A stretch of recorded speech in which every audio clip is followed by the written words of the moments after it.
Good morning, servants of Christ, Christian community. Good morning sa inyong lahat. Isang mapagpalang araw po sa ating lahat na nandirito sa loob ng ating iglesia at maging sa mga sumasama po sa atin sa FB Live. Magandang umaga po sa inyo lahat at binabati po namin kayo ng merong sigla, merong lakas upang purihin at sambahin ang ating Panginoong Jesus. Amen po ba? Amen. Yun. So, sa buhay po natin, di ba, ngayon na magtatapos na ang taon na ito, ay marami po tayong nararanasan na parang merong bunga, yung bunga ng ating pag-aalaga ng ating pamilya, yung ating pag-aaral, yung pagtatrabaho natin, yung pagpapagal natin. Pero minsan sa buhay din po natin, nakaka-experience din tayo nung tinatawag na yung barrenness. Yung tigang na parang walang nangyayari sa buhay. Minsan natural din na naramdaman din natin din yon. Yung lungkot, yung kawalan ng pag-asa, pero sa kabila ng lahat ng mga nararanasan nating pagkatigang ng ating buhay, alalahanin po natin na ang Diyos ay hindi nagbabago. God is never changing. He is an everlasting God. He is forever faithful. He is forever grateful. A God who provides everything. Kahit ano man ang pinagdadaanan natin sa ating mga buhay, tandaan natin, meron tayong Diyos na makakapitan. Amen po ba? Amen. Kaya naman po, tumayo po tayong lahat. Sama-sama nating purihin ang ating Diyos. Ngayong araw na ito, dedicate natin na ang pag-aawitan sa Kanya, our God who is an everlasting God. Sige po, tayo ay pumalakpak at ibigay natin ang the best na papuri sa ating Diyos. Oh, oh, oh, oh, oh, oh, oh, oh, oh, oh, oh, oh, oh, oh. I'm casting my cares aside. I'm leaving my past behind. I'm setting my heart and mind on you, Jesus. I'm reaching my hands to yours, believing there's so much more, knowing that all you have in store for me is good. It's good. Today's the day you have made. I will rejoice and be glad in it. Today is the day you have made. I will rejoice and be glad in it. And I won't worry about tomorrow. I'm trusting in what you say. Today is the day. Today is the day. I'm putting my fears aside. I'm leaving my doubts behind. I'm giving my hopes and dreams to you, Jesus. I'm reaching my hands to yours, believing there's so much more, knowing that all you have in store for me is good. It's good. Today's the day you have made. I will rejoice and be glad in it. Today's the day you have made. I will rejoice and be glad in it. And I won't worry about tomorrow.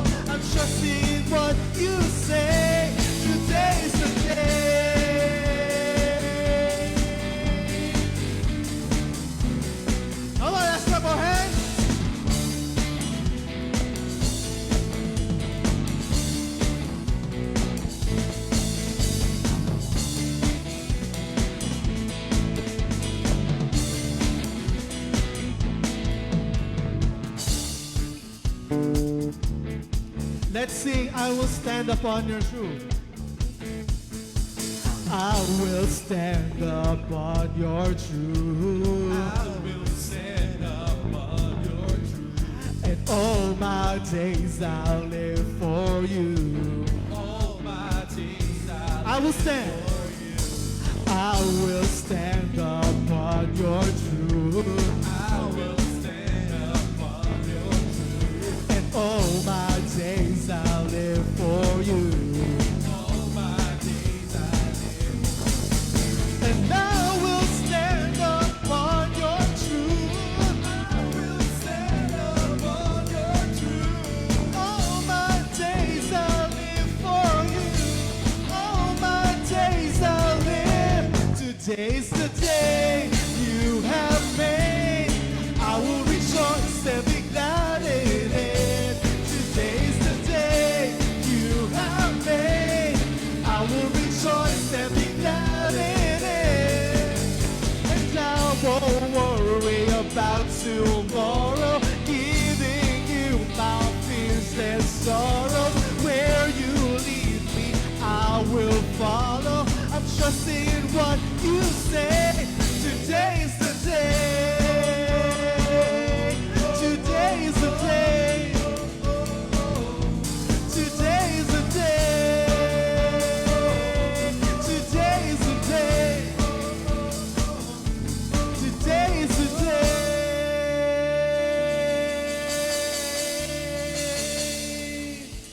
Yes, today is the day that we're going to give you praise, that we will worship you today, oh God. We thank you, Lord, for your goodness, your faithfulness to each and every one of us, Lord. Thank you, oh God. Thank you for your presence today. Thank you that we are free, that we are able to sing out loud, to raise our voices, to worship you because you deserve it, Lord. We thank you, oh God. Thank you for giving us that hope. Thank you for giving us that yung grace, the blessing, Lord, the provision, that despite of what is happening sa aming buhay, hindi niyo po kami pinababayaan. You never leave us, oh Lord. Thank you so much for that promise, oh God. Napakabuti niyo, Lord, sa amin, Panginoon. And we continue to praise you, O Lord. No, we trade our sorrows, our pain, the shame, that guilt, kung ano man po yung nararamdaman namin na nakakababa po ng aming mga moral ngayon, ay palitan niyo po ito ng may kasiyahan, ng may kagalingan, ng mayroong panibagong buhay, oh God, na may panibagong outlook, Lord, na we will be looking forward to, oh God. Thank you, O Lord. Thank you, O God. Ito po ang aming dalangin sa pangalan ni Jesus. Amen and amen. Sige nga po, palakpakan po natin ang ating Diyos. At patuloy po natin siyang purihin.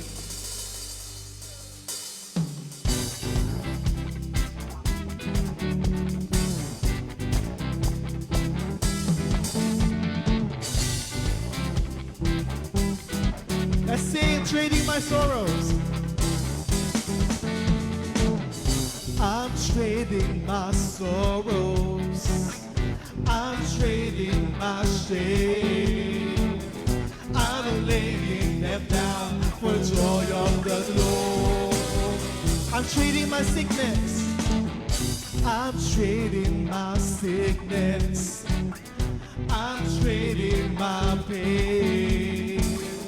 I'm laying them down for joy of the Lord. Minsan pa, I'm trading my sorrows. I'm trading my sorrows.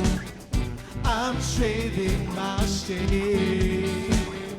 I'm laying them down for joy of the Lord. I'm trading my sickness. I'm trading my pain. I'm laying them down for joy of the Lord. We say yes, Lord. We say yes, Lord. Yes, Lord. Yes, yes, Lord. Yes, Lord. Yes, Lord. yes, yes, Lord. Yes, Lord, yes, Lord, yes, yes, Lord, amen. Misa pa, yes, Lord. You say yes, Lord, yes, Lord, yes, yes, Lord. Yes, Lord, yes, Lord, yes, yes, Lord. Yes, Lord, yes, Lord, yes, yes, Lord, amen. Okay. Yes, Lord. Yes, Lord. Yes, yes, Lord. Nakuha po ba? Isa pa. 1, 2. Yes, Lord. Yes, Lord. Yes, yes, Lord. Yes, Lord. Yes, Lord. Yes, yes, Lord. Yes, Lord. Yes, Lord. Yes, yes, Lord. Yes, Lord. Yes, Lord. Yes, yes, Lord. Amen. Maki-join din yung mga nasa FB. Kanta po tayo. I'm trading my sorrows. I'm trading my shame. I'm laying them down for the joy of the Lord. I'm trading my sickness. I'm trading my pain.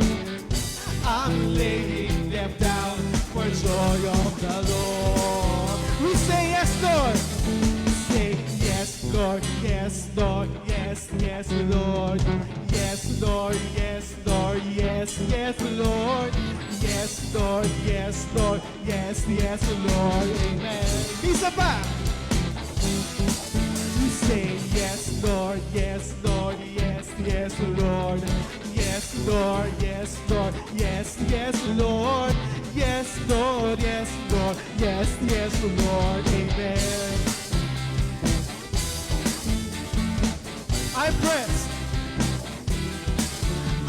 pressed, but not crushed, persecuted, not abandoned, struck down, but not destroyed. I'm blessed beyond a curse, for His promise will endure. His joy's gonna be my strength. Though the sorrow may last for the night, His joy comes with the morning. I'm trading my sorrows. I'm trading my shame. I'm laying them down for the joy of the Lord. I'm trading my sickness. I'm trading my sickness. I'm trading my pain. I'm laying them down for joy of the Lord. We say yes, Lord. Say yes, Lord. Yes, Lord. Yes, yes, Lord. Yes, Lord, yes, Lord, yes, yes, Lord. Yes, Lord, yes, Lord, yes, yes, Lord. Amen. Woo! Yes, Lord. We say yes, Lord, yes, Lord, yes, yes, Lord. Yes, Lord, yes, Lord, yes, yes, Lord. Yes, Lord, yes, Lord, yes, yes, Lord. Amen.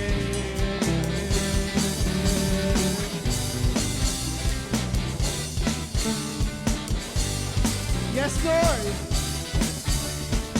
Yes, Lord. Yes, Lord. Pinupuri ka namin.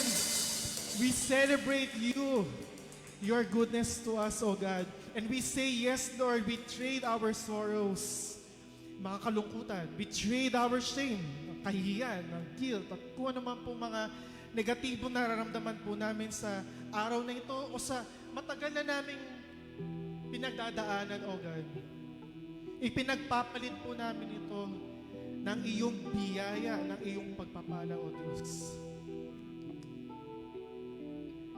And we realize, Lord, and we hope to realize na hindi ka nga nagbabago, Panginoon.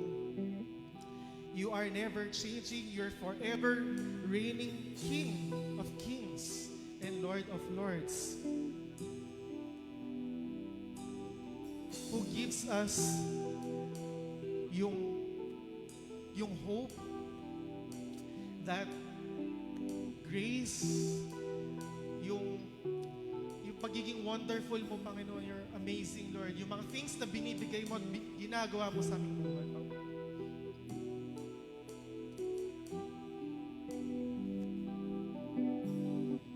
Salamat po, Panginoon, sa pagsama mo po sa amin, O God. Every day, Lord of our lives. Thank you, Lord. Hindi ka nga nagbabago. Thank you, O God. Purihin po natin ang ating Diyos.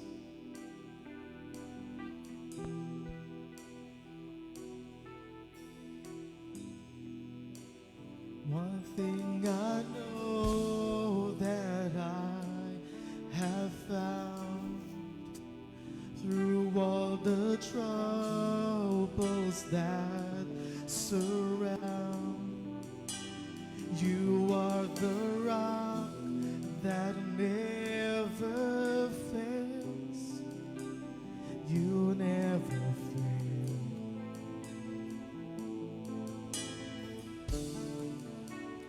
One thing I know that I believe, through every blessing I receive, you are the only one that stays. You always stay.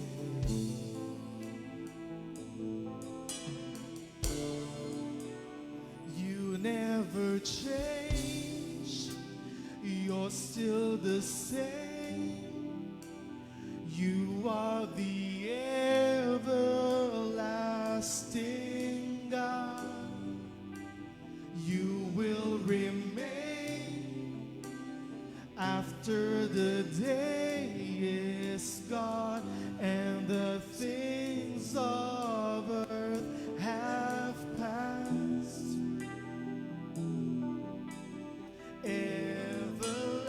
Everlasting God.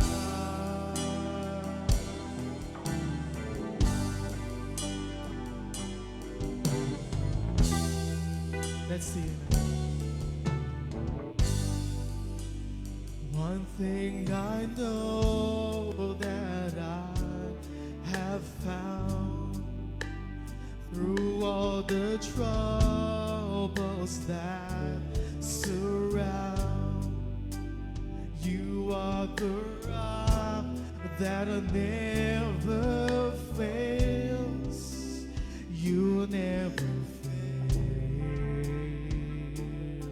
You never change. You never change. You're still the same. You are the everlasting God. You will remain after the day is gone and the things of earth have passed. Everlasting God, you never change.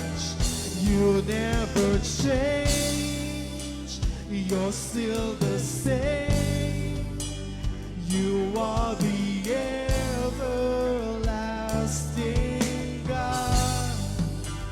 You will remain after the day is gone and the things of earth have passed. Everlasting God.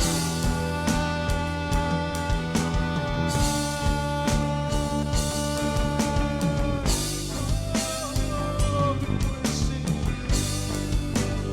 We are everlasting God.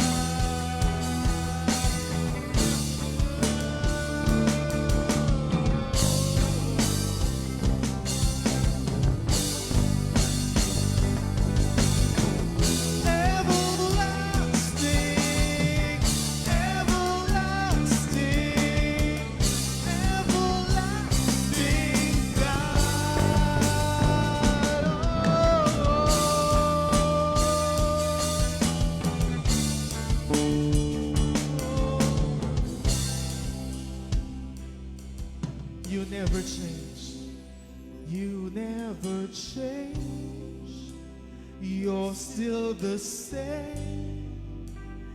You are the everlasting God.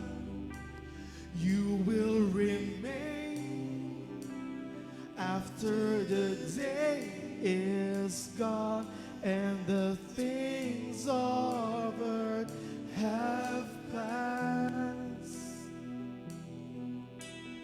Everlasting God. Yes, Lord. Marami man ang magbago sa mundong ito. Maraming mga pinagdadaanan ang aming pong bansa. Marami man kaming na-experience ngayon sa aming buhay. Ika'y mananatili, Panginoon.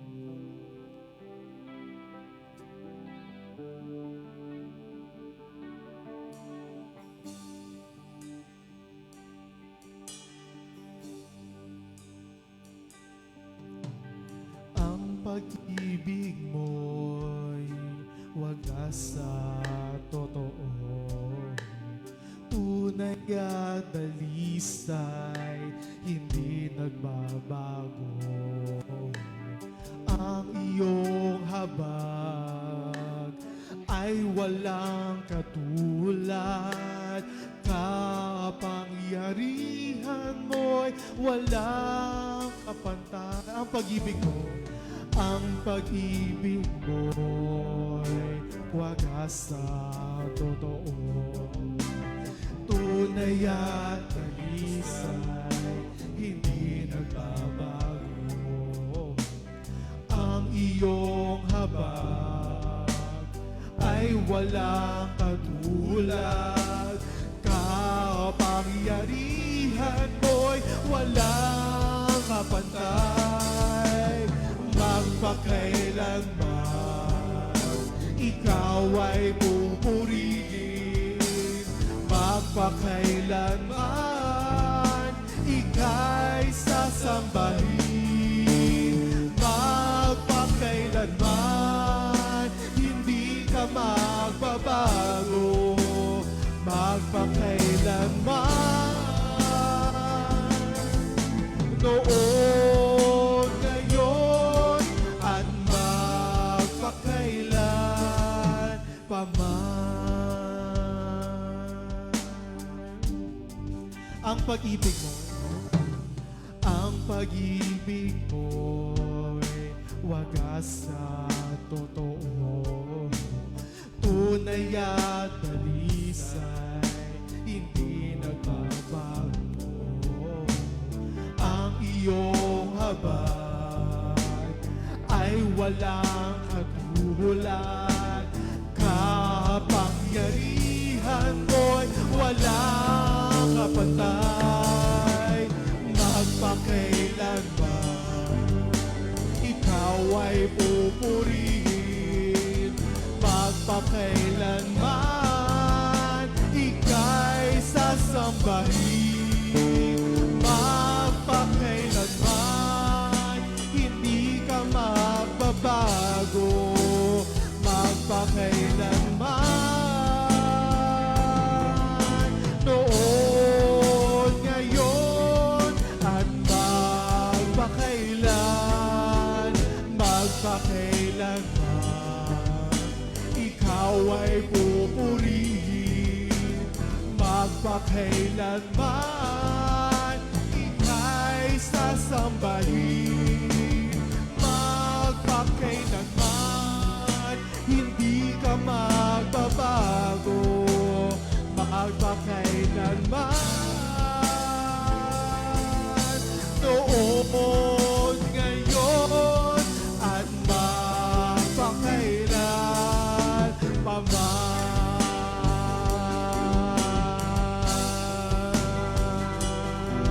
O Diyos, pinupuri ka natin, O Lord. Magpakailanman karapat-dapat kang muhiras sambahin. Salamat po, Diyos, sa iyong dakilang pagmamahal, iyong pagpapala sa amin. Salamat Salamat po, Panginoon, sa kabila ng pagkukulang namin, Ikaw ay mabiyaya, maawain. Salamat, O Diyos. Salamat, O God, sa iyong sukdulang biyaya po, O Lord.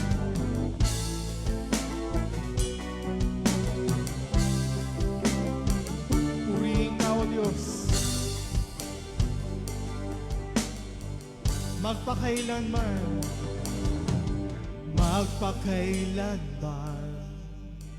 Ikaw ay pupurihin.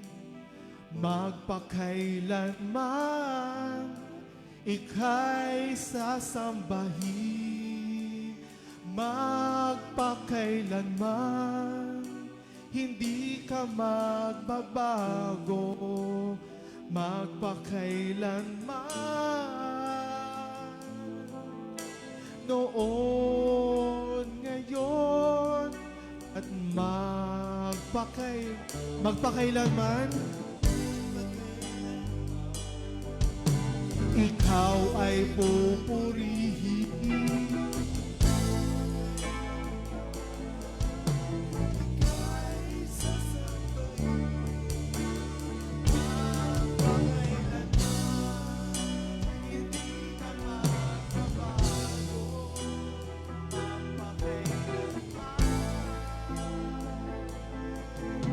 Noon, ngayon, at magpakailan paman. Noon, ngayon, at magpakailan paman. Noon, ngayon, at magpakailan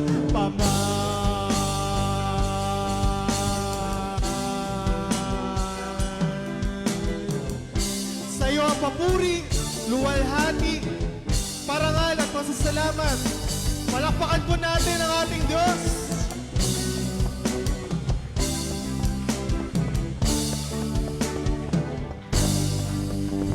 Hallelujah! Sige po, palakpakan natin ang ating Panginoong Jesus. Amen and amen.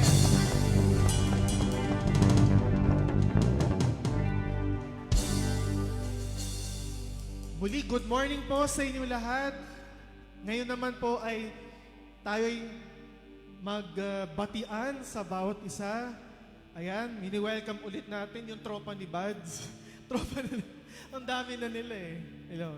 So, good morning sa inyo lahat. And malaya po tayo makakapag-ikot, magkumustahan habang inaawit po natin ito. Sige po, tayo po ay magkamustahan.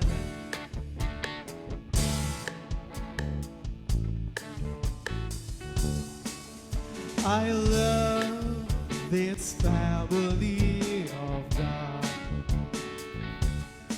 so closely knitted into one. They've taken me into their hearts, and I'm so glad to be a part of this great family. I love this family. I love this family of God, so closely knitted into one. They take me into their hearts, and I'm so glad to be a part of this great family.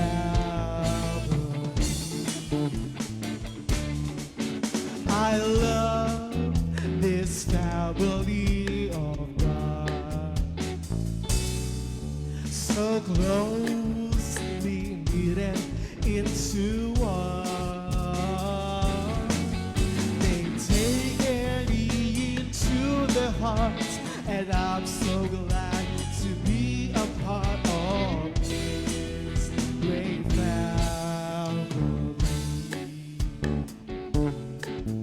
I love this family of God,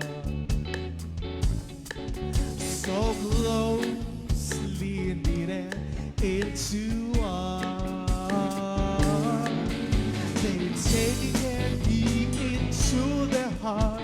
And I'm so glad to be a part of this great family. I love this family of God, so closely knitted into one. They've taken me into their hearts, and I'm so glad to be a part of this great family.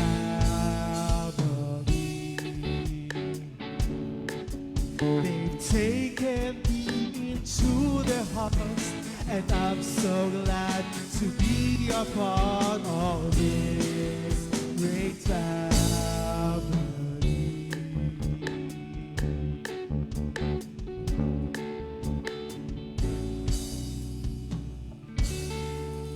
Amen. Sige po, malayo na po tayo makakaupo. Tunay nga na, di ba dahil nga, we see each other every Sunday. It's so glad that we see each other again, na kita natin ang ating mga brothers and sisters in Christ. Ngayon naman po ay meron po tayong mga announcements regarding sa ating pong gaganapin na FCC Grand Reunion. It's going to be this Saturday, November 30, 8 o'clock to 4 o'clock. And narito po yung mga frequently asked questions regarding po sa gaganapin this Saturday. So first of all, yung ating pong date and time of the event, it will be held on November 30. It will start at 8 a.m. until 4 p.m. Gaganapin po ito sa Nova Desi Convention Center along General Luis Road, Quezon City. So yung pwede po natin makita ito sa ating mga Waze and Google Maps na apps for us to locate po yung venue na ito. Ang event po na ito ay open po sa lahat po ng miyembro ng participating FCC churches, JICCF members, family, friends, and guests. So ano po ba yung mga activities na inihanda po para po sa Grand Reunion? So maghanda daw po tayo sa araw na may punong-puno ng uplifting na worship sessions, dynamic guest speakers, fun fellowship activities, and many more. Paano ba tayo makaka-sign up dito sa event na ito? Unfortunately, yung pre-registration po ay closed na. It was only required for meal planning purposes. Pero, everyone is still welcome to attend the event. Our meals included, so ang lunch po natin po ay included for those na nakapag-register po in advance. So feel free pa rin to bring your own lunch and your snacks, and we observe yung ating pong Clay Go policy, yung clean as you go. And for those who were registered for the lunch, ito po yung mga sumusunod na kakainin po natin. Ayan. So, kompleto po yan. May ulam, may gulay, meron pong dessert, at saka may bottled water. Next. Meron po bang mga drinks na available na maiinuman? Yes, water and cups will be provided. You are also welcome to bring your own tumbler. Tumbler ko. Ay, nasa kwarto pala. You're also welcome to bring your own tumbler, and additionally, coffee will be available throughout the day. Wala po magiging live streaming sa social media regarding po dito sa Grand Reunion, but the sessions will be recorded for later viewing. So, meron po bang seating arrangement? Lalo na yung church, yung FCC, napakadami pong churches no, na a-attend po this coming Saturday. The seating will be assisted by our ushering team to ensure that everyone finds a comfortable spot. Ang bawat church po ay ini-encourage na mag-assign ng coordinator nang sa ganun ay maging maayos po yung proseso, no, nung paano po magiging maayos yung seating arrangement. Magkakaroon po tayo ng mga medics and security personnel throughout the event para masigurado ang kaligtasan ng bawat isa po natin. And magkakaroon po ng mga ambulance. Will there be a child care services? We've got you covered with child care services for children aged 4 to 12. Sunday school teachers will be available in the morning and afternoon to provide engaging activities for the kids. So, yung mga bata, no, are welcome na pumunta din po sa ating pong event. Is there a parking available at the venue? Yes, there's plenty of parking. However, yung space po natin may be limited and available on a first come, first serve basis. So the earlier you come, of course, mas convenient sa inyo na makapag-park po dun sa loob. And yung kanina po, previous picture, please also note that a 20 pesos parking fee may apply. So 20 pesos po ang bayad po natin sa parking. Next slide, please. Is the venue accessible for people with disabilities? Yes. And if you have specific needs, please ipaalam po natin to sa ushering team para po ma-accommodate po yung mga needs ng ating pong mga PWDs. Magkakaroon po ba ng photo opportunity? Yes, meron po. And it will be available after the service to keep the program running smoothly. Please also disregard the drone roaming around. It is being used to capture aerial footage. So, kung baka may lumilipad na robot or drone, so para po yun sa pagre-record ng atin pong mga na facilitate po ng event na ito. So, disregard daw po na natin yun. Things to bring. Ayan. O, pwede nyo na pong i-screenshot or i-picturean o lista po ito sa inyong mga notebooks. Things to bring, ang ating pong mga Bibles, a notebook and pen for taking notes, your own tumbler for drinks, snacks or lunch, if you were not able to register for the meal, yung history shirt, sino na nakatanggap na po ng history shirt natin, yung color green, taas ang kamay. Ayan. Good. So dalhin po natin yan, suotin po natin, and of course, church flags, church banners, and the positive and engaging attitude ready for fellowship and worship. Okay? So, ayan, tandaan po natin ito yung mga importante pong bagay na dalhin po natin sa ating FCC Grande Union. Okay? Ngayon naman po ay dumako naman po tayo sa gawain ng pakikinig ng salita ng Diyos. Welcome po natin. Ang offer. Nakalimutan offering. Sige, manalangin po muna tayo. Ipagbigay natin ng pasasalamat sa ating Diyos, ang ating pong mga ipagkakalob ng mga tithes and offerings. Lord, thank you so much, O God, sa lahat po ng ipinagkakalob niyo po sa amin, itong mga nakaraang araw, O God. Hindi niyo po kami pinabayaan at patuloy niyo, Lord, na naging tapat po kayo sa amin, Panginoon. Nawa po ay kami po ay makapagbigay, O Lord, ng meron pong kasiglahan sa aming pong mga puso, O God. Lord, you deserve all praise, honor, and glory. And we pray, Lord, na makatulong po ito sa pag-a-advance, Lord, ng iyong kingdom. Salamat po, Panginoon. So, we continue to give, O God, kung anong ba meron po kami. And we acknowledge, Lord, na ikaw ay mabuti sa amin, Panginoon, noon, ngayon, at magpakailanman. Ito po ang aming dalangin sa pangalan ni Jesus. Amen. O, sige po, malayo na po tayo makapagbigay.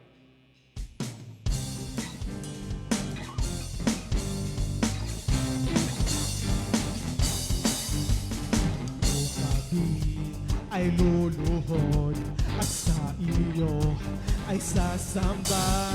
Kami ay iyong diringgin at ang bayan ito'y iyong pagagalitin. Ulan ng pagpapala, ulan ng pagpapala, ulan ng pagpapala.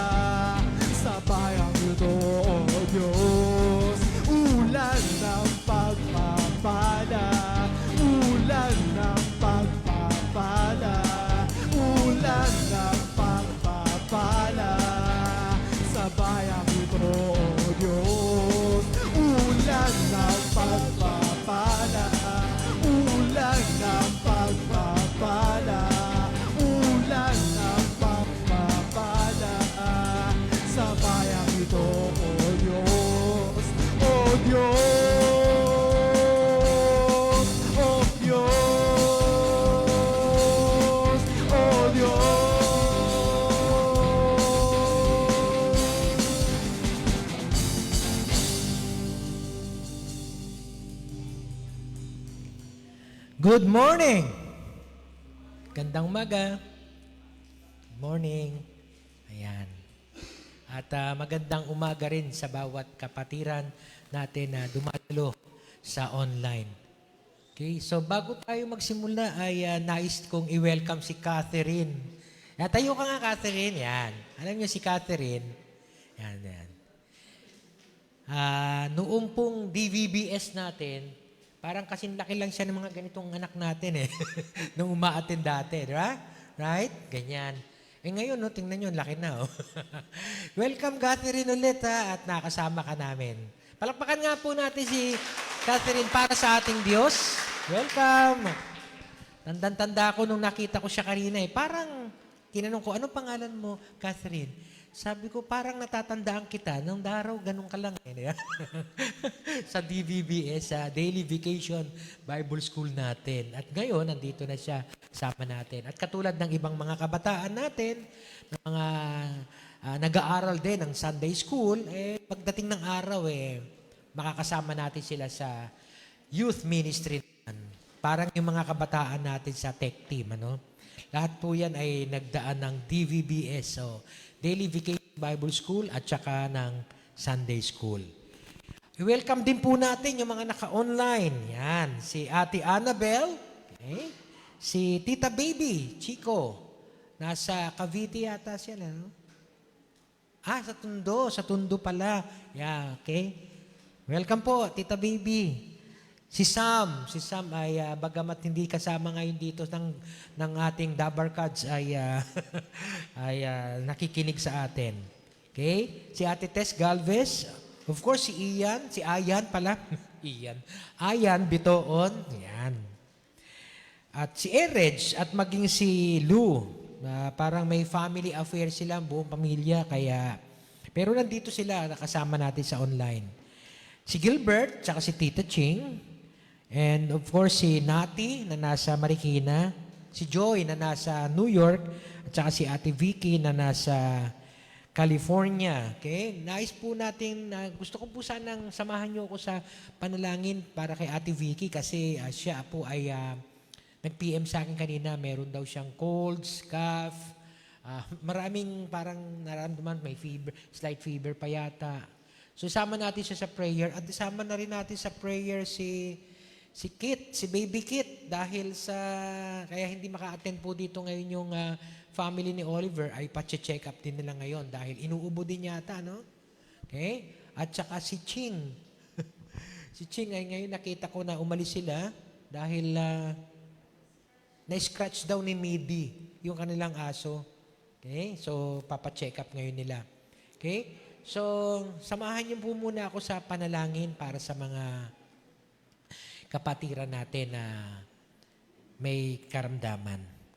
Lord, tinataas po namin sa iyo si Ate Vicky, si Baby Kit, at maging si Ching sa kanila pong mga pinagdadaan ng kasakitan ngayon. At dalangin po namin na iligtas mo po sila at bigyan mo po sila ng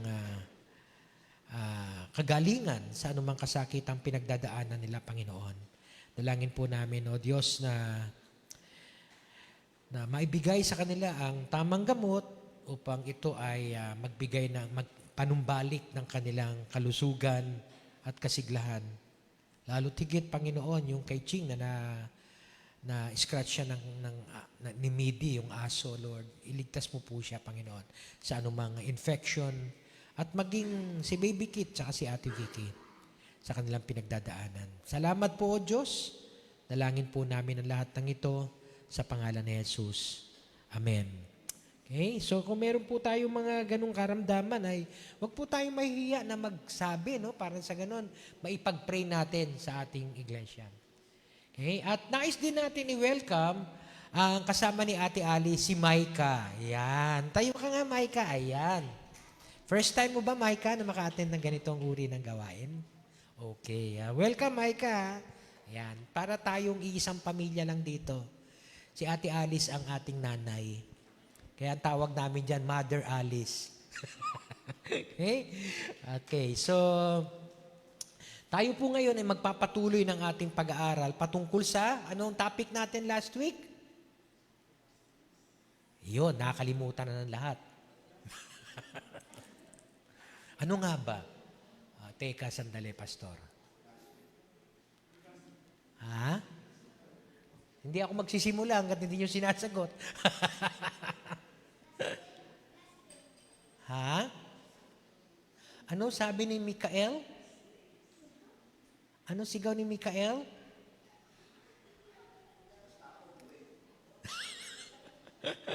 Anong topic natin last week? Naku, delikado tayo niyan. Ha? Last days. Right. Nandun na tayo sa topic na kung saan ang ating Panginoong Yesus ay nagturo kung ano mangyayari in the last days. What will be the signs of His coming? Diba? Yun ang topic, ano? And what will be the signs of the end of the age? Okay? Napakahalagang topic. Huwag natin kalilimutan. At yung topic natin last week, part 1 pa lang yun. Kasi ngayon ang part 2. Next week, part 3. Napakahaba po kasi nung topic ng last days na diniscuss ng ating Panginoon sa Matthew 24 hanggang 25. Kaya hindi ko po maalis na hatiin siya sa 3. So yung unang topic natin last week is all about who is prepared for the Lord's coming. Tama? Sino ang nakahanda sa muling pagbabalik ng Panginoon? Lagi nating nababanggit, ito always kung sinasabi, Christ has died, Christ has risen, Christ will come again. Christ has died, Passion Week, no? Holy Week, na inaano natin, ino-observe. Christ has risen, Resurrection Day, Resurrection Sunday, sineselebrate. Okay? Pero yung Christ will come again, hindi pinag-uusapan eh. Hindi pinag-aaralan eh. Pero kailangan paghandaan yun. At paano natin mapaghandaan kung hindi natin pag-aaralan? At yung pag-aaral naman natin ay hindi po tayo lalayo sa sinasabi ng Biblia. Christ will come again. Muling babalik ang Panginoong Jesus. At nabanggit na natin dati, no? Lagi ko na nababanggit dito. Yung first coming ni Jesus, nung siya ay ipinanganak sa manger, na pinagdiriwang natin tuwing araw ng Pasko, as a Savior and as Lord. Pero sa second coming niya, that Christ will come again, ay hindi na Savior and Lord, kundi more of King and Judge. Judgment Day yun. Hindi po tayo nananakot, ano? Ito po itinuturo lang natin kasi sinasabi ng Biblia. Kaya nga dapat paghandaan natin yon. Tayong papetiks-petik sa buhay na to. Okay? Dapat paghandaan natin higit sa lahat yung muling pagbabalik ng Panginoon. So, noong nakaraang linggo, pinag-usapan natin ano ang paghanda na gagawin natin. Sino ang handa sa kanyang muling pagbabalik? Not those who are looking only for the signs, at diniscuss natin isa-isa yung mga signs, but those who are looking to the Son of God, to the coming of the Son of God. Okay? Commitment sa Kanya and compassion to the lost. Okay? So again, napag-aralan natin ng nakaraang linggo yon. This time, pag-aaralan po natin, kailan darating si Jesus. Okay? So last week, sinong nakahanda? Tanong ko nga lagi nung nakaraang linggo, di ba? Nakahanda ba kayo? Just in case dumating ngayon ang Panginoon, nakahanda ba kayo? Yan. Ngayon, pag-uusapan natin, kailan ba siya darating, Pastor? Para mapaghandaan namin, kailan siya darating? O di ba? Mas maganda kung halimbawa lang, may magbabalik bayan. Ba, yung si Ate Weng, yan, di ba? Magbabalik bayan. Di ba, pagbabalik na si Ate Weng, si mama nila Kenneth, paghahandaan nyo, yung pagdating niya, di ba? Maglilinis kayo ng bahay. Ayusin nyo rin ang mga buhay nyo.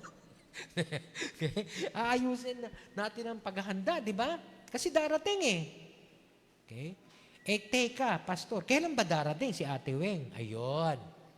Pag dumating si Ate Weng at tayo ay hindi nakahanda or sabog yung bahay natin, baka imbis na malugod si Ate Weng, maasar sa inyo. Ano ba naman kayo, di ba? Kaya pinaghahandaan. Pero magandang tanong, kailan ba darating? Para mapaghandaan nating mabuti. Okay? Kailan darating? Basahin po natin ngayon yung Matthew 24, verse 32 to 44. So hilingan ko po lahat na tumayo at mula sa mga talatang ito, pag-aaralan natin kung kailan darating ang Panginoon. At sa susunod na linggo, ano mangyayari sa kanyang muling pagbalik. Okay? Kaya magandang topic. Matthew 24, verse 32 to 44. Now learn this lesson from the fig tree. As soon as its twigs get tender and its leaves come out, you know that summer is near. Even so, when you see all these things, you know that it is near, right at the door. I tell you the truth, this generation will certainly not pass away until all these things have happened. Heaven and earth will pass away, but my words will never pass away. No one knows about that day or hour, not even the angels in heaven, nor the Son, but only the Father. As it was in the days of Noah, so it will be at the coming of the Son of Man. For in the days before the flood, people were eating and drinking, marrying and giving in marriage, up to the day Noah entered the ark. And they knew nothing about what would happen until the flood came and took them all away. This is how it will be at the coming of the Son of Man. 2 men will be in the field, one will be taken and the other left. 2 women will be grinding with a hand mill, one will be taken and the other left. Therefore, keep watch, because you do not know on what day your Lord will come. But understand this, if the owner of the house had known at what time of night the thief was coming, he would have kept watch and would not have let his house be broken into. So you must also be ready, because the Son of Man will come at an hour when you do not expect Him. Manalangin po tayo. Lord, salamat po muli sa pagkakataong ito na mapaghandaan po namin ang muli mong pagbabalik. Kung paano na kami rin po'y naghahanda sa una mong pagbabalik. Yung pong Kapaskuhan, pinaghahandaan na po namin ito. Pero dapat higit pala naming paghandaan ang muli mong pagbabalik. Dahil doon, Panginoon, sa araw na yon ay darating na ang paghuhukom mo. Lord, ihanda mo bawat sa amin dito ngayon sa muli mong pagbabalik at nawa ang mga salita mo na aming mapapakinggan ay magsilbing gabay sa amin. Upang nang sa ganun, habang nandito pa kami, habang hindi ka pa bumabalik, mapaghandaan na namin ang aming mga buhay sa pagdating mo. Salamat po, O Diyos, sa mga salita mo na iniwan mo upang gabayan kami, upang ingatan kami, upang magkaroon kami ng patnubay kung paano kami mabubuhay sa panahon ngayon. Salamat po, O Diyos, sa iyo pong papuri, parangal at luwalhati sa pangalan ni Jesus. Amen. Mari na po tayo makaupo at hilingan na po natin ang mga Sunday Schoolers natin.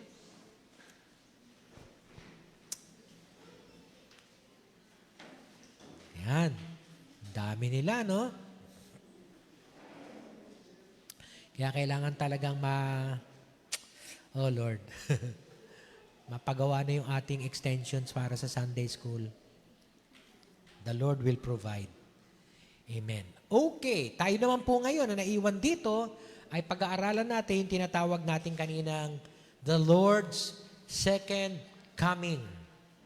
Okay? napasadahan na po natin, di ba? Na yung Kapaskuhan, yun ang first coming. O sa iba, maririnig nyo siguro yung salitang first advent. Naririnig nyo ba yon yung salitang yon? Yung ibig sabihin lang po nun, first coming, first advent. Kaya yung second advent, may maririnig kayong gano'n na salita no, sa mga misa. Ang ibig sabihin nun, second coming. Okay? So ngayon, dapat pag-aralan natin about the second advent o second coming. Okay? Kailan? Anong araw? Bagamat siguro napasadahan na natin, pero meron pong mga clue na binigay ang Diyos para sa ganun ay mapaghandaan natin kung kailan siya darating. At sinimulan niya ito doon sa Matthew 24, verse 32 to 35. Learn from this lesson from the fig tree. As soon as its twigs get tender and its leaves come out, you know that the summer is near. So medyo agricultural no ang sample niya. Nakaka-relate dito ang mga Hudyo na nakikinig sa kanila noon, pero sa atin hindi natin siguro maintindihan 'to. Kasi wala naman tayong masyadong fig tree, ano? Pero sa kanila, palatandaan 'yon. Na pagka ang fig tree daw ay naging tender na ang kanyang mga twigs, no? Yung mga sanga-sanga. Tapos naglilitawan na yung mga dahon. Ang ibig sabihin niyan, summertime na. Yon. So kung alam mo, yung ganon, may palatandaan ka na may lilitaw ng ganitong dahon, tsaka tender na yung twigs, ay magsa-summer na. Even so, when you see all these things, ano yung all these things? When you see all these things, ano yung these things? Yung pinag-aralan po natin last week. All the signs. Diba? Ano yung mga signs na napag-aralan natin last week? The rise of the false Messiah. Diba? Calamities, persecution, famine and earthquakes. Okay? Wickedness. At saka, the love of many will grow cold. Hatred from people because of our Lord Jesus Christ. We will be hated, no? All these things, when you see all these signs, all these things, you know that it is near, right at the door. Okay? At nakita natin nung nakaraang linggo, di ba, na lahat ng mga binanggit nating signs kanina, ay nandyan na eh. Andyan na, di ba? Lahat ng ito nandito na sa panahon natin. Pero merong isang sign na binanggit ng ating Panginoon that the gospel of the kingdom of God shall be preached throughout the whole world as a testimony to all nations, and the end shall come. Okay? So noong araw, nakwento ko na to nung nakaraang linggo, naka-confine lang sa churches ang gospel of the kingdom of God. Pagka wala ka sa church, hindi mo maririnig. Pero ngayon, yung gospel of the kingdom of God is preached throughout the whole world. Okay? Yan, no? Nakakarating yung ating preaching sa California, sa New York, sa Cavite, sa Tondo, sa San Mateo, kung saan-saan. Hindi lang nakakonfine na ngayon dito sa ating lugar lang. The gospel of the kingdom of God is preached throughout the whole world. By the way, no? Alam niyo po, pagkatapos ng preaching ko last Sunday, okay, may ilan po na mga hindi ko ini-expect. Nanunood daw pala sila at nakikinig ng ating preaching every Sunday.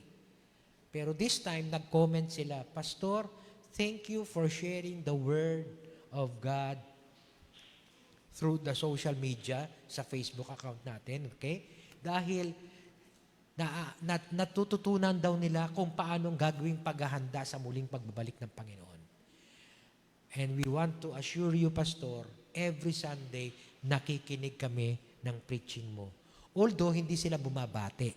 Di ba may mga binabati tayo? Hindi sila bumabati, pero every Sunday daw pala pinakikinggan nila. So the gospel of the kingdom of God is preached throughout the whole world. as a testimony to all nations. Kaya wala na pong excuse sa mga tao ngayon. Nasasabihin nila, hindi ko alam yan eh. Hindi ko naman napakinggan yan eh. Wala naman nagturo sa akin eh. Nako, lahat po ng sources, andyan na. Available na sa bawat isa. Nasa tao na lang kung tayo'y makikinig o hindi. Kaya, yung binabanggit ko po ay si Ian tsaka si Kaizy. Ayan. Hi Ian, Kaizy. Alam niyo yan, yung umaattend sa atin sa men's ministry dati, si Ian. Natatandaan mo yung Kuya Ed? Si Ian, ya? At si Kaizy ay yung wife niya. Kinasal ko sila pandemic period eh. No?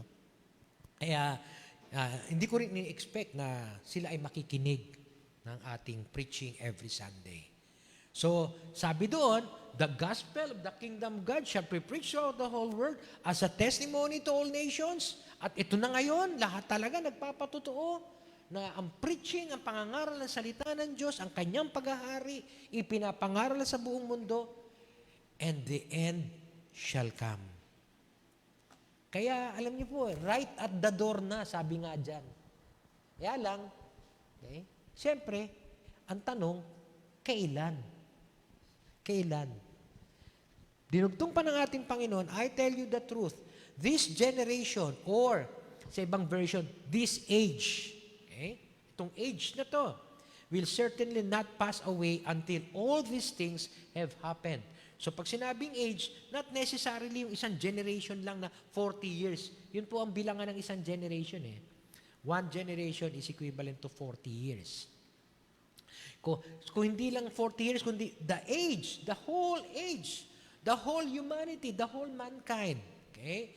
Heaven and earth shall pass away, but my word will never pass away. So, it is the coming of the Lord, yung sinabi dito sa heaven and earth will pass away, but my words will never pass away.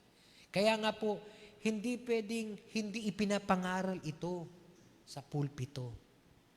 Okay? Yes, napakadaling mag-angaral patungkol sa pananampalataya. Pero ano na ang gagawin natin ngayon kung may pananampalataya ka na? Kaya minsan nakakalungkot, merong iba may pananampalataya pero hindi na nag-grow, hindi na nag-mature, hindi na nagpakalalim kung ano ang dapat niya gawin na ngayong meron na siyang pananampalataya. Ang isa na dapat gawin ay paghahanda sa muling pagbabalik ng Panginoon. Okay? So, kanina, ang tanong natin, anong nakaraang linggo, ang tanong natin, who is prepared for the coming of our Lord Jesus Christ? At sinagot natin last week yon. Kung hindi nyo pa napanood, pwede nyo pong balikan yung preaching natin last week. Ano? Ngayon, ang tanong na sasagutin natin is, when is Christ's second coming? Kailan naman? Para na sa ganun, mapaghandaan namin kung kailan babalik ang ating Panginoon. So there are a lot of predictions actually of Christ's coming. Siguro ang isa familiar kayo, kay Nostradamus. Kilala niyo si Nostradamus?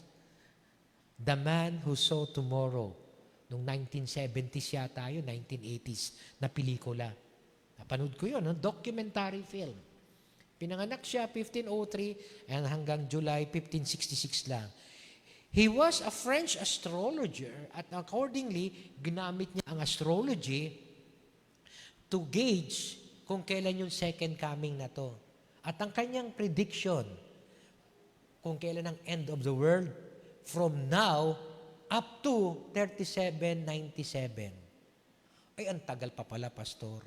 3797. Hindi na kami buhay niyan. Okay, mag-alala. Ako rin hindi na buhay niyan. Pare-pareho tayo, wala na yan. Okay? Kaya lang, nakakalungkot. Anong generation na kaya yan? Ano? Okay? Mula doon sa kanyang pag-aaral hanggang 3797 daw. Ngayon, anong year na tayo? 2024. O, di ba?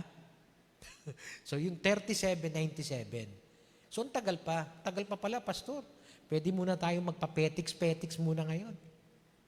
Okay? Pero pag-aaralan pa natin yan. Sa susunod na mga linggo. Porket petics ka ba ngayon? Okay na yon sa kanyang pagdating.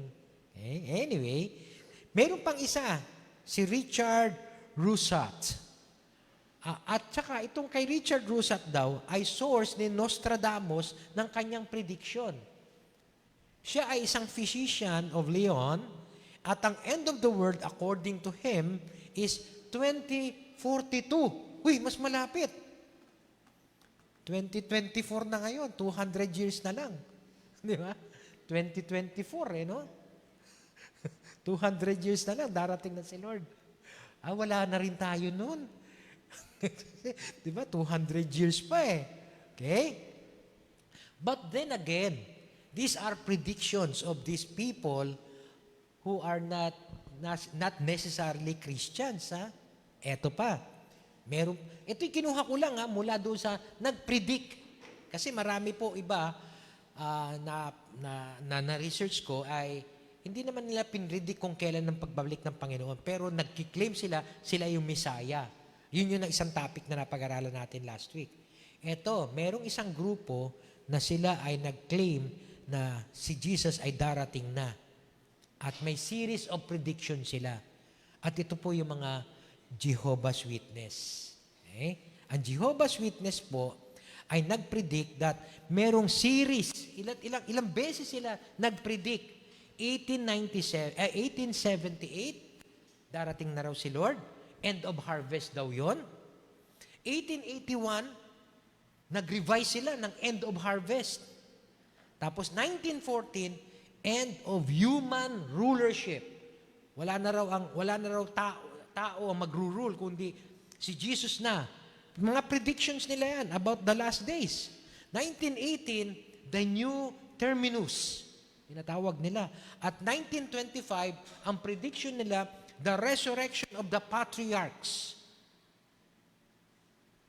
Pero all these predicted events viewed as having taken place have gone unfulfilled. Mababasa nyo rin po ito kasi niresearch ko lang din po ito sa Google. No? Kaya kayang-kaya nyo i-Google to. Kaya lang, siyempre, nasa preaching ako, kailangan kong ituro lang. Pero mag-Google nyo po yan. Okay? So, each of which, mula na 1878 hanggang 1925, wala pong nangyaring ganon.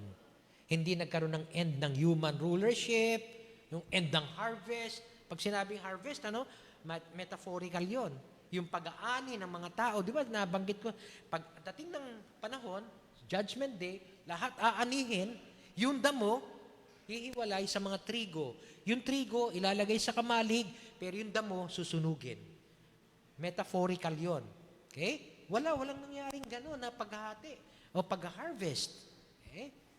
May huli silang prediction, 1975, na hindi ko na, pero ang ginawa nila, dahil walang fulfillment ito, ang ginawa nila, yun daw, predictions na to, have taken place invisibly. Hindi daw nakita. Hindi daw naramdaman. Pero, nangyari daw. Well, mahirap nating i-contest yun. Parang sinasabi nila na naghiwalay na ang human rulership. Okay? Hanggang ngayon, tao pa rin na naghahari. Naghahari-harian Di ba? Hanggang ngayon, gobyerno pa rin ng tao to. Kasi sa muling pagbalik ng Panginoon, God will really govern the whole earth. Okay? So, parang invisibly daw, hindi daw nakikita. Pero yun daw ang nangyayari. At, ang huli nilang prediction is 1975, magkakaroon daw ng worldwide jubilee. 1975. Pag sinabing worldwide jubilee, si Kristo na ang magpanghahari sa lahat. Millennial reign. At lahat ng unbelievers will be doomed. Okay? Lahat ng unbelievers will be doomed. Patay na lahat ng hindi naman ganun na nangyari, di ba? Kaya nga medyo sumablay. Sumablay sila sa mga kanilang prediction. Another prediction ay si Edgar Whisenant. Ito, inabutan ko na to. Okay? September 1932, pero May 2001 siya namatay. Kaya ako sinasabing inabutan ko na to, nagtatrabaho na ako nung nilabas niya yung article niya kung kailan darating si Jesus. Yung article niya is about 88 reasons why Christ is coming in 1988. 1988, nag-work na po ako sa NEA noon. Uma-attend na ako ng Bible study noon. Kaya inabutan ko po yung 88 reasons na yan. At yung 88 reasons niya is September 11 to September 13. Between that period, darating daw si Lord in 1988. 88 reasons why Christ is coming in 1988. Alam niyo ba kaming mga Christians doon sa NEA, no, sa opisina namin? Naku, marami doon. Naghanda na kasi ang pananaw nila, pagka dumating si Jesus, mararapture ang believers. Tatangayin, iaangat, okay? Iakyat ng Panginoon. Mawawala lahat ng mga believers. Yun po ang concept ng rapture. Mawawala daw lahat ng believers. Maiwan lang puro unbelievers. Okay? Ang mga Christians noon, doon sa mesa nila, naghanda na sila. Just in case na mawala ako sa September 11 to 13, 1988, ito ang mga naiwan ko pang trabaho na dapat yung trabusin. Grabe, no? Talagang naghanda na sila sa mga ganon. Natatawa lang din ako. Sabi ko, tuloy lang muna. Di ko pa alam kung ano mangyayari nun eh. Bago-bago pa lang akong believer noon. Okay? Pero nagkapagsimula na tayo ng Bible study dito noon. 1986 nung nagsimula tayo ng Bible study dito. At naging 1990 nung officially tayo ay naging isang local church. Okay? Kaya ito, isang prediction. Pero hindi dumating si Jesus noong 1988. Okay? Now, meron pang isa. Ang kahuli-huliang na-research ko. Si Harold Camping. Ang sabi niya, siya isang preacher from Oakland, California. Ang kanyang prediction ng Judgment Day is September 6, 1994. Di ba? Malapit-lapit na yun 2024 ngayon, di ba? Okay? So, ito daw ay nag-fail. Kaya ni-revise niya. Ginawa niya instead of September 6, September 29 to October 2. So, meron silang range, between those days, darating ng Jesus at magkakaroon ng Judgment Day. Again, hindi na naman po natupad ito. Okay? Hindi na naman natupad. So, nagkaroon uli siya ng prediction na ang second coming daw is May 21, 2011. At hindi natuloy uli ng May, binago niya, ginawa niyang October 21. Magbe-birthday pa lang. Kabe-birthday ko pa lang noon. Hindi matutuloy ang birthday ni Portia kung sakasakali. Kasi October 22 siya eh. So, pero 2011 Okay? At ang sabi niya dun sa, magugugol niyo naman yun, Okay?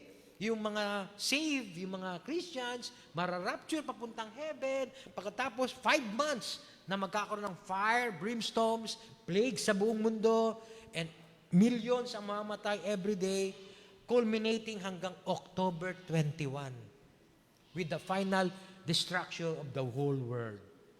Yun ang kanyang predictions, Pero, wala ding nangyari, Hindi rin natuloy. Okay? Yun ang isang malungkot na nagpipredict tayo kung kailan darating ang Panginoon. When is Christ's second coming ba talaga? Obvious ba? Nabasa na natin kanina, di ba? Di ba nabasa natin kanina? Sabi po sa Matthew 24, verse 36, no one knows about that day or hour. Bakit nagpipredict pa kasi ng oras at saka ng panahon nung araw? Bible na nga nagsabi, walang sino man ang nakakaalam. Not even the angels, not even the Son, but only the Father. Wow. Pero yung tao, na-predict nila kung kailan yung second coming. Okay? Yung end of the age. Tinalo pa nila si Jesus. Okay? Sa Matthew 24, verse 42, therefore, keep watch. Okay? Huwag kang tutulog-tulog. Manatili kang nagmamatsyag because you do not know on what day your Lord will come. You do not know. Hindi natin alam. Anytime pwedeng dumating si Lord. Pwede ngayon. Pwede nga, meron nga doon sa mga ibang pelikula dati, no?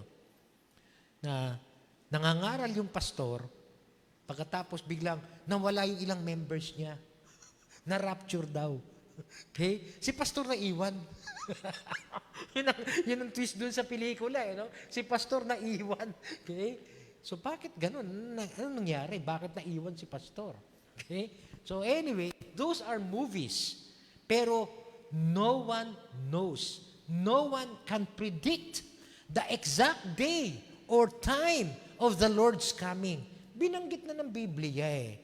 Kaya pagka meron pong nangangaral at sasabihin nila, darating si Lord ng ganitong araw, ganitong oras, ganitong panahon, oops, alam na natin sagot doon. Alam nyo na. Alam na this. Hindi totoo yun. Kasi si Jesus na mismo nagsabi, no one knows. You do not know. Okay? Kaya kung hindi nyo alam kung kailan darating ang Panginoon, anong gagawin natin? Lalo tayong maghahanda. lalo natin paghahandaan. Halimbawa, si Ate Tess, si Ate Weng, darating December 3. December 3 pa darating si Mama. Wag muna tayong maglinis ng bahay. Sa December 2 na lang tayo mag-ayos ng ating buhay. Diba? Pwedeng, pagka halimbawa sinabi na October 2011, October 21, 2011, at teka, sandali, magpapakasaya na muna ako ngayon, magpapakalukloko na muna ako ngayon, pagdating na October 20, ay magsisisi ako lahat ng kasalanan ko. Panginoon, patawarin mo po ako. Kasi bukas darating ka na eh. Ganun ba yun? Of course not. Every day, dapat paghandaan natin kasi anytime the Lord may come. No one can predict the exact day or time of the Lord's coming. Kaya gumayak tayo. Meron pong isang kabataan noon sa JIC. Yan, naririnig niyo yung history ng JIC, ano? Sa JIC, na ngayon ay FCC na, ano? Sa JIC, na narinig niya itong preaching na to kay Pastor Johnny. Pangalan din nun, Vic. Okay? Alam niyo, nung gabi, hindi nakatulog. Hindi nakatulog. Hindi nakatulog. Kasi anytime darating daw si Lord eh. Baka mamaya makatulog siya, biglang dumating si Lord, tulog siya. Okay? Pero, noong kinabukasan, kinausap agad niya si Pastor Johnny.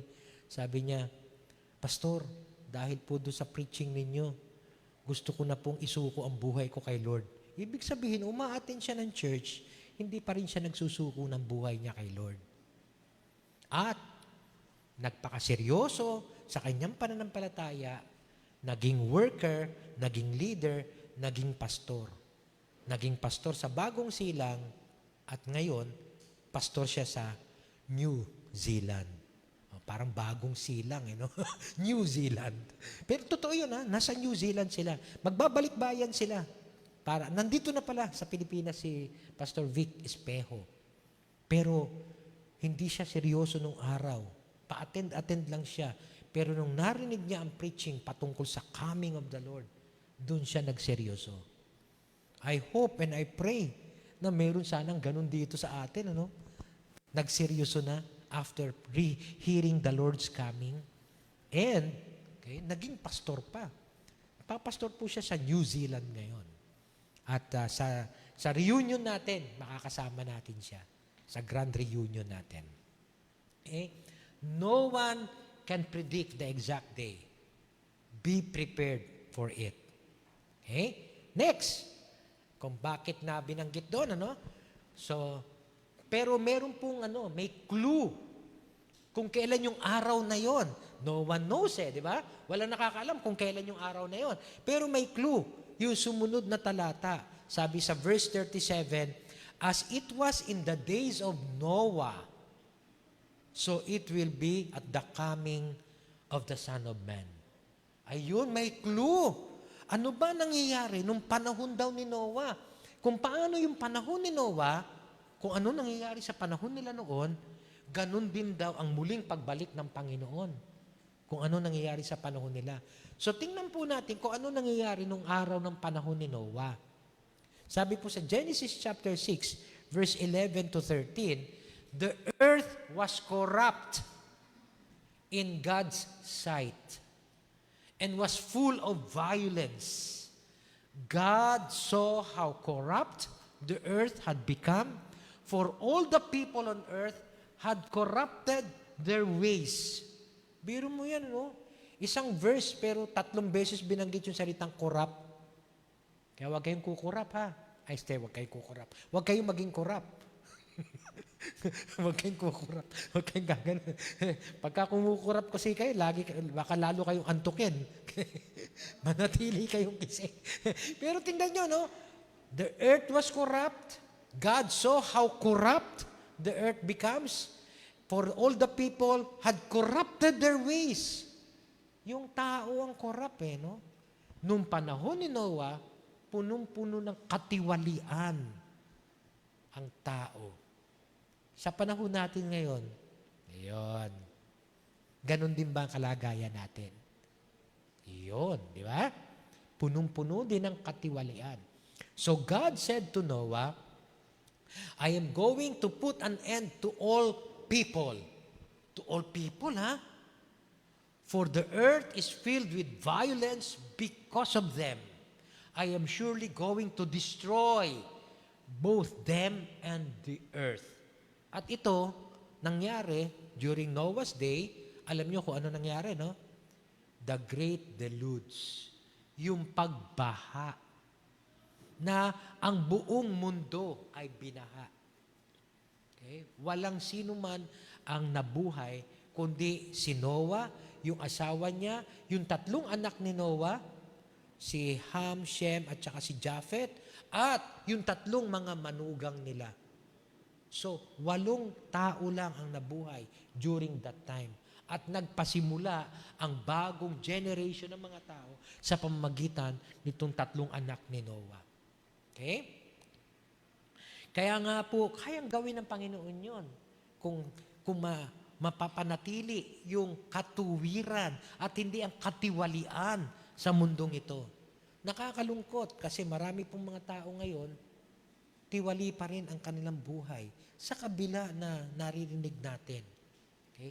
Ang pangangaral na ayaw nilang umalis sa katiwalian. Ngayon, tayo bilang mga mananampalataya, dapat panatiliin natin yung katuwiran naman sa ating mga buhay. Yung righteousness. At si Noah ay tinawag na righteous man during his time. Sila lang ang pinapasok doon sa arko. Alam niyo yun? Siguro narinig niyo na yung kwentong yun, ano? Noah's Ark. Pinagawa ni Yahweh si Noah ng malaking barko. Pinapasok ang pares-pares na klase ng, lahat ng klase ng hayop. Pares-pares sila. Okay? Isang lalaki at isang babae. Kaya nga, noong binaha ang buong mundo ang binaha doon, ha? Kasi ngayon, ang pagbaha, partial eh. Diba, may binaha sa ganitong lugar, pero sa ibang lugar, mainit. Noon, talagang buong mundo yon, according to Bible. Kaya, nung paglapag nila sa Mount Ararat, 8 tao lang ang nandun. At lahat ng mga pares-pares na uri ng hayop. At doon, lumaganap ang bagong henerasyon ng mga tao. Okay? So, yun ang panahon ni Noah. Corrupt ang lahat. Pero, kung titingnan nyo sa Matthew 24 verse 37, pagkatapos banggitin ni Jesus yon na as in the days of Noah, so it will be at the coming of the Son of Man. So alam natin, pag sobrang corrupt na ng mundo, naku, darating na si Jesus. Sobrang katiwalian sa buong mundo, darating na si Jesus. Pero pagdating sa verse 38 and 39, dinescribe ni Jesus, yung ginagawa ng mga tao. Bukod sa corrupt sila, ang ginagawa ng mga tao, sabi diyan, for in the days before the flood, bago dumating ang malaking dilubyo, ano ginagawa ng mga tao? Bukod sa sila'y corrupt, people were eating, drinking, marrying, and giving in marriage. Sa New Living Translation. Ito po yung binabasa kong translation ngayon. Kasi ito New International Version. Sa New Living Translation, ang binanggit po doon, people were enjoying banquets. Yan. May eating and drinking. The people were partying. Yan. Party sila. The people were attending weddings. Yan. So ano itong mga activities na to? Enjoying banquets, eating, drinking, marrying, and giving into marriage. Ano itong mga activities na to? These are normal activities, di ba, ng tao. Normal na tayo kumakain, umiinom, nagpa-party. Sa December, no? Sa Christmas party, di ba? Kainan na naman yun, di ba? Pagka mga family reunions nyo, kainan na naman ulit yan. Okay? Normal to Sa amin, every Sunday, pag dumarating yung mga anak namin, syempre, kakain kan, maghahanda si misis ng luto, para sa ganun. Lahat mag-i-enjoy. Normal task, normal activities ng mga tao yung binabanggit dito. Before the flood. So aside from corrupt ang kondisyon ng tao, pero yung activities nila, normal activities. Parang panahon din natin ngayon. Normal ang mga activities natin. Okay? Now, people were eating, drinking, marrying, and giving up to the day Noah entered the ark. They knew nothing about what would happen until the flood came and took them all away. Wala silang kaalam-alam. So the same is true pagdating ng Panginoon. Wala tayong kaalam-alam kung kailan ang dating niya at ginagawa natin ang normal activities natin. Kaya masasabi ko po, when is Christ coming? Jesus will come again in a very ordinary day. Isang ordinaryong araw darating ang Panginoon. Hindi kailangan na yung buwan, di ba? Kung minsan binabasa pa ng mga tao yun. Naku, naalala ko nung bata ako no? Nung may sumulpot na comet. Alam niyo yung comet? Sa ano, no? Ano ba yung tawag na kometa lang naman yata Tagalog nun, no? Kasi yung bulalakaw, shooting stars yun, no? Falling stars, Nung may lumitaw na comet, naglabasan kami lahat no? Inaabangan namin, talaga tinitingnan namin. Tapos ang sabi ng mga tao, malapit na mag-end of the world kasi may lumilitaw ng comet. Ngayon, marami nang lumitaw, no? May lumitaw na pulang-pula yung araw, may lumitaw na nag-blue, sobrang violet yung araw, o yung ulap, naging red na rin. Di ba? Ang dami natin tinitingnan signs, pero hindi natin tinitingnan yung Son, the Son of God, coming again. Pagdating niya, ordinaryong araw. Hindi kailangang merong mga ganitong mga palatandaan pa. Any ordinary day, the Lord may come. Even today, pwedeng dumating si Lord. Kaya nga, noong araw, nagbibiruan, pag darating na si Lord, ano ang gagawin mo? Ay, naku, pupunta na lang ako sa church, doon na lang ako mag-stay. Ay, pag darating na si Lord, aattend na ako ng service. Kasi darating na si Lord paano kung Sabado dumating si Lord? Sunday pa yung service. Hindi ka na naka-attend pa rin. Okay? Kaya nung pag tinanong ako noon, anong gagawin mo pag alam mong darating na si Lord? Alam niyo kung anong gagawin ko? Nung mga panahon na yun, Kasi nung araw, nung mga panahon na yun, bagong lipat pa lang kami, yun, 1980s, 1988. Okay? Lumipat kami dito, 84 yata, o 85, di ba?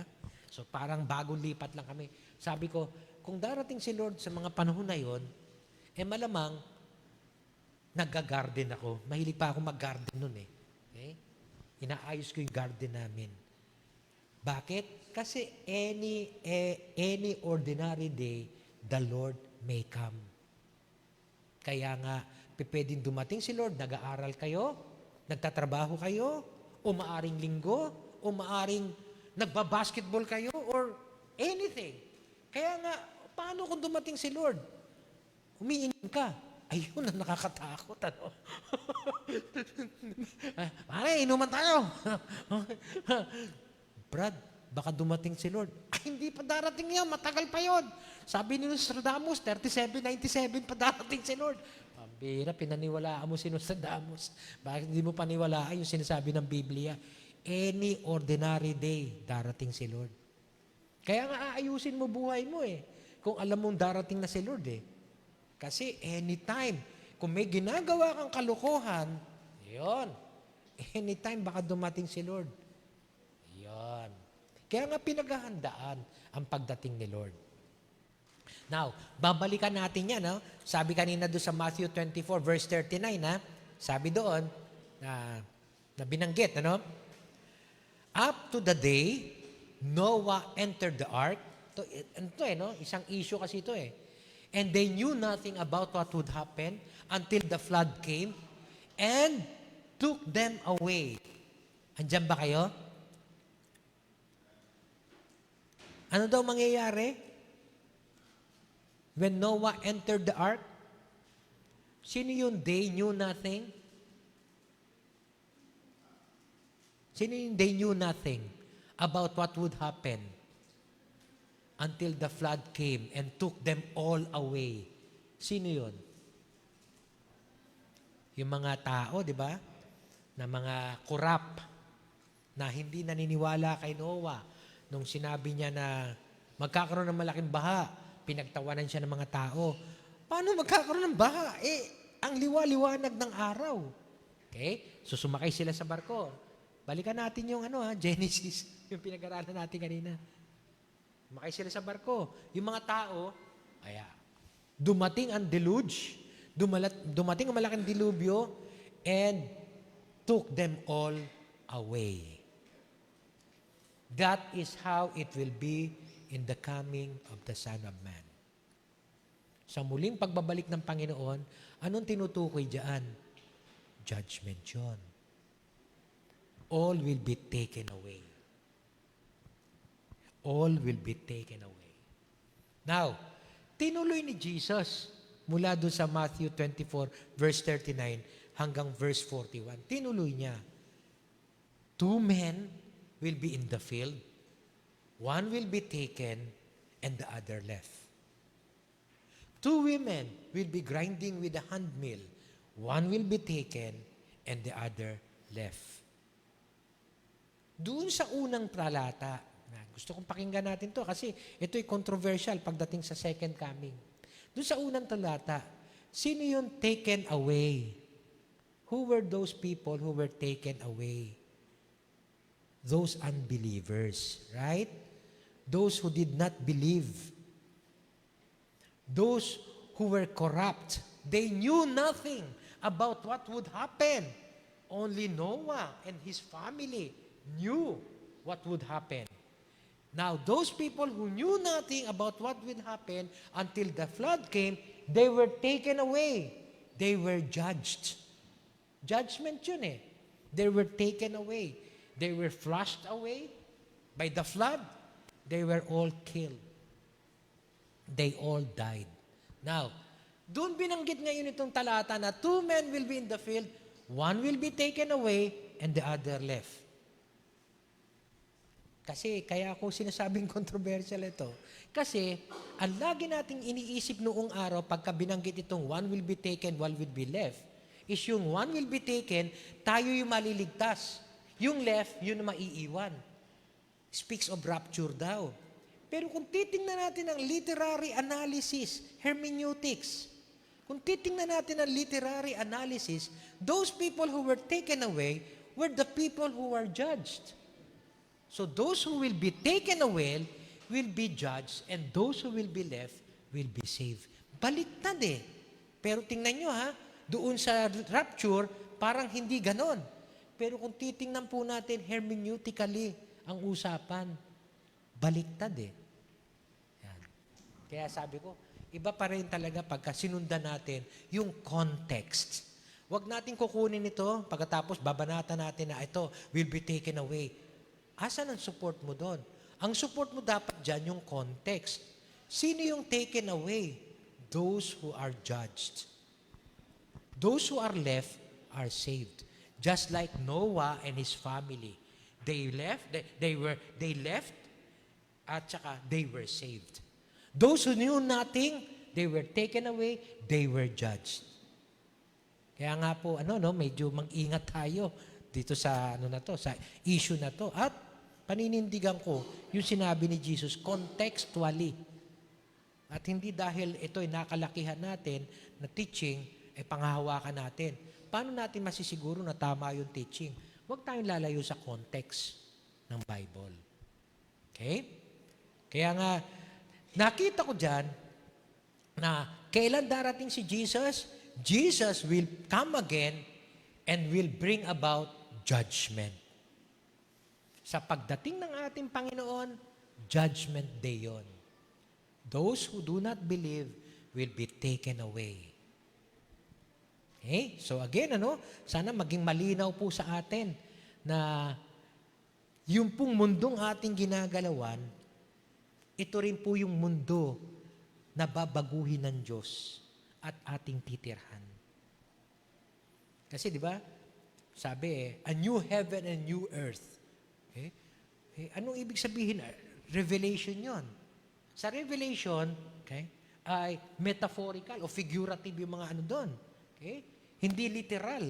Okay? So pag sinabing new heaven and new earth, pag sinabing new, pwedeng brand new talaga or halimbawa, pinabago ko yung kotse ko, pinaremodel ko.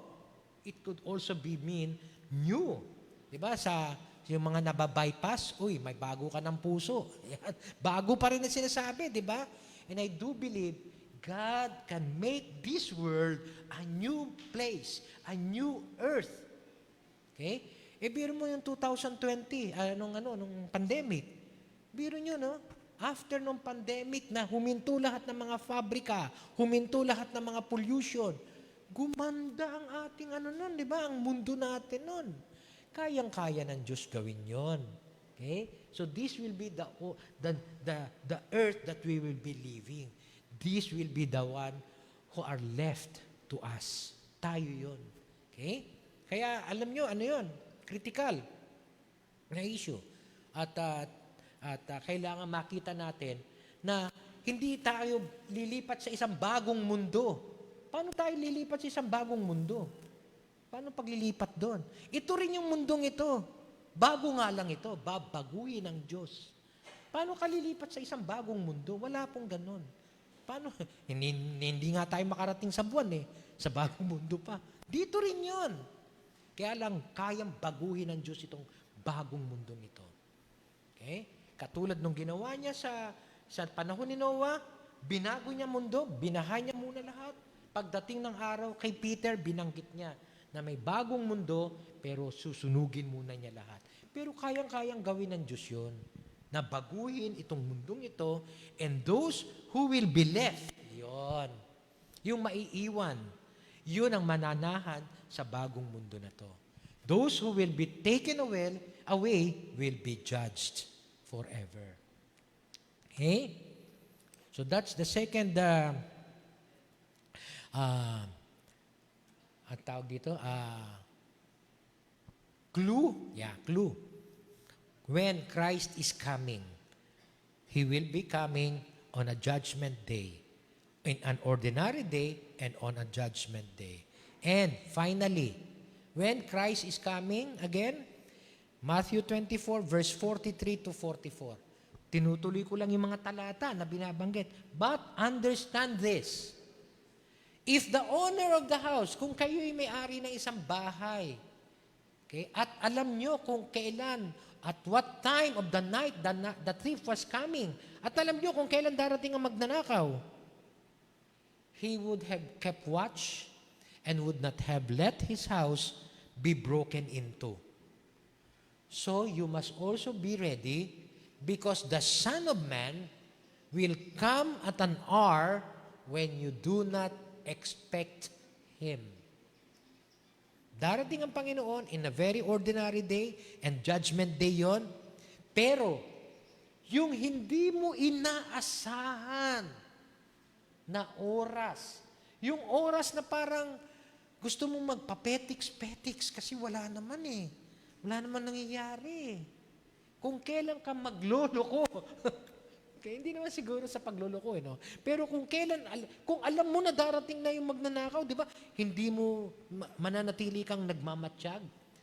Kung alam mo kung kailan darating ang Panginoon, mananatili kang magmamatsyag. Kaya nga, darating siya sa panahong hindi mo alam. Sa panahong hindi mo siya ini-expect. Kaya nga, Jesus will come again when we least expect. The Son of Man will come at an hour when you do not expect Him. Again, brothers and sisters, magseryoso na tayo. Walang halong biro to. Anytime the Lord may come. Anytime. Walang problema na maging masaya ka, mag-enjoy ka din, katulad nung nangyayari nung araw, pero wag kang maging corrupt. Okay? Wag kang sumabay sa takbo ng sanlibutan. Ayusin natin ang mga buhay natin.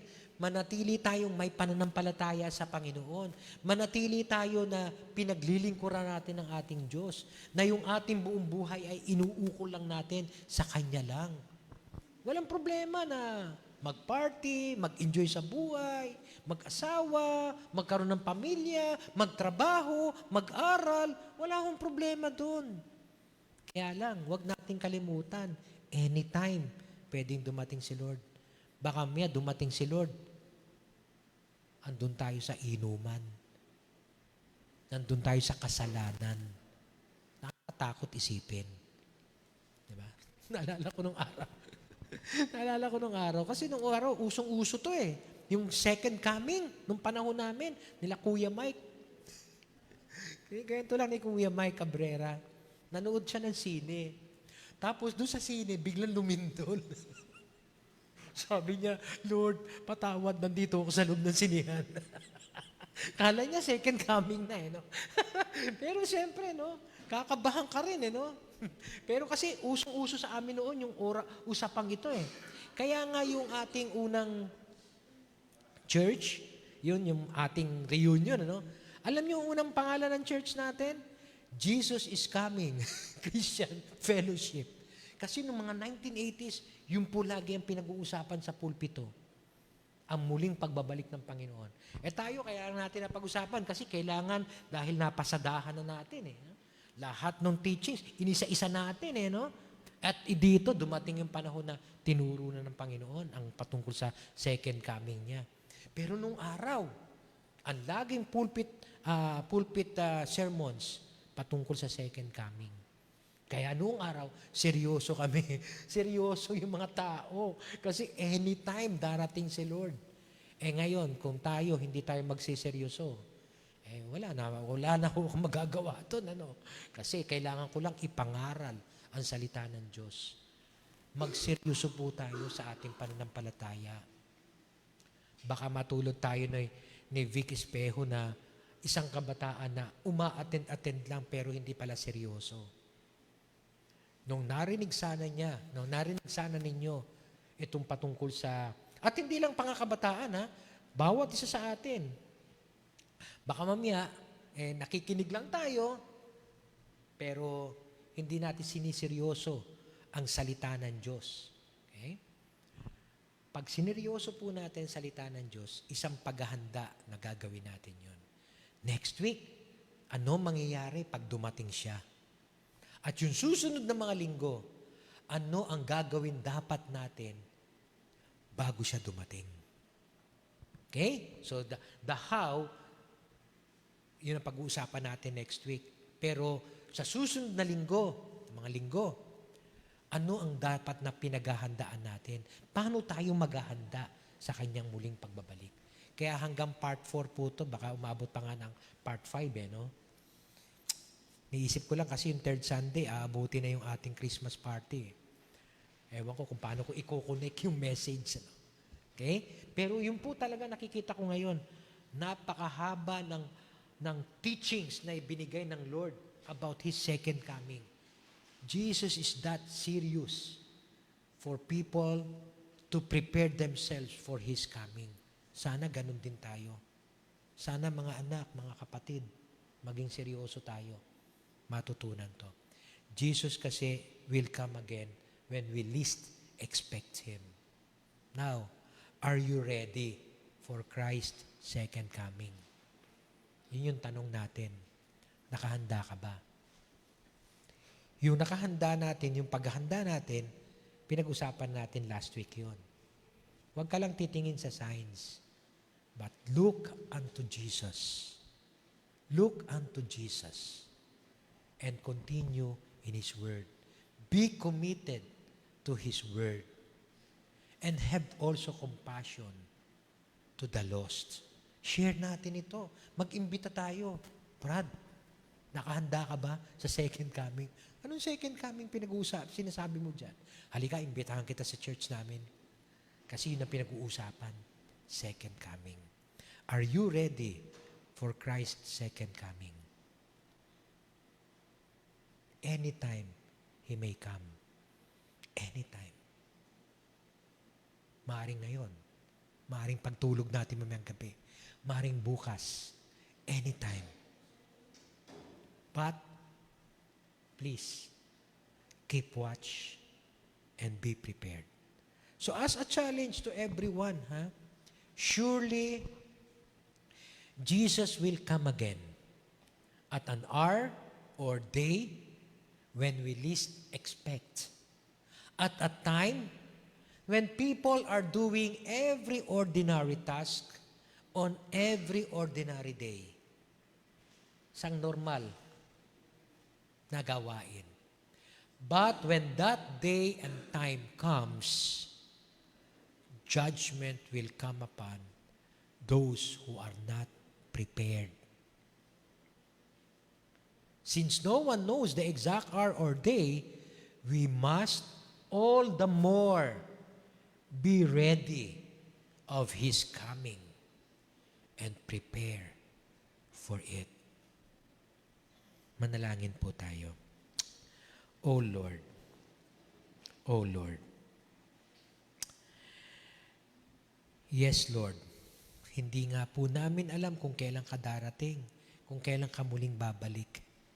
Kaya salamat po sa pagtutuwid mo po sa amin, sa patuloy mo pong pag-encourage sa amin, na manatili kaming tapat, nag-aantay, naglilingkod, nakikinig sa iyo at pinalalalim namin ang aming pananampalataya.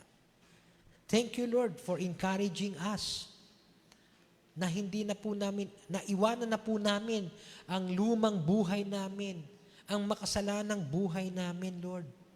At magpatuloy kami na may bagong buhay mula sa aming pananampalataya sa iyo, Panginoon. Baguhin mo po kami, Panginoon. Ayaw na po namin ng ganitong uri ng buhay. Gusto namin, Lord, pagdating mo, sa muli mong pagbabalik, madatnan mo kami na handa, madatnan mo kami na may pananampalataya, madatnan mo kami na naglilingkod sa iyo. Anumang oras, anumang araw, hindi lang tuwing araw ng linggo, kundi sa lahat ng oras, lahat ng araw na ginagawa namin ng mga ordinary task namin. Yet, Lord, we are prepared anytime that you will come again. Dahil inihanda mo na ang aming mga puso. Binago mo na ang aming mga buhay. Nawa, O Diyos, bawat isa dito sa amin ngayon, makaranas ng ganitong pagbabago at kasabikan sa muli mong pagbabalik.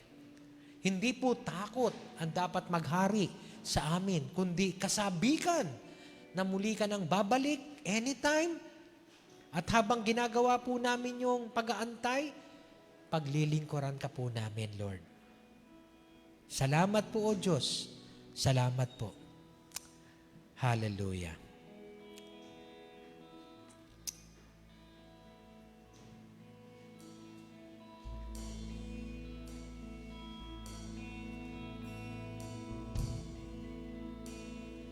Tumayo po tayong lahat bilang ating pagtugon sa salita.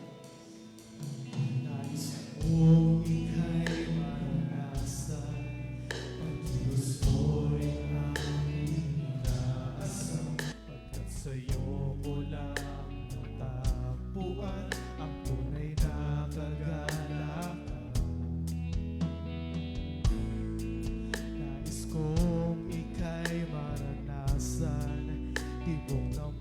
puso ko'y ikaw lamang. Kaya ngayon, bukas at kailanman, pagsama ko'y iaalay. Walang hanggang kitang pupurihin, walang hanggang sasambahin. Buong laman ng puso kong ito ay mamalagi sa'yo. Walang hanggang kitang pupurihin, walang hanggang sasambahin. Buong laman ng puso kong ito ay mamalagi sa'yo. Walang hanggang kitang pupurihin, walang hanggang sasambahin. Buong laman ng puso kong ito ay mamalagi sa'yo. Walang hanggang kitang pupurihin, walang hanggang sasambahin. Pagkat laman ng puso kong ito ay mamalagi sa'yo.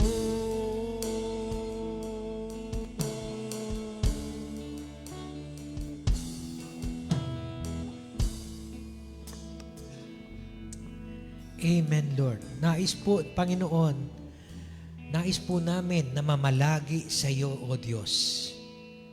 Ano man ang ginagawa namin, saan man kami naroon, nawa lagi naming maranasan ang presensya mo.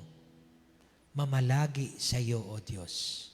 Salamat po sa mga encouragement, sa reminder, and even sa correction na binibigay mo po sa iyong mga anak upang lalo naming mapaghandaan ang muli mong pagbabalik.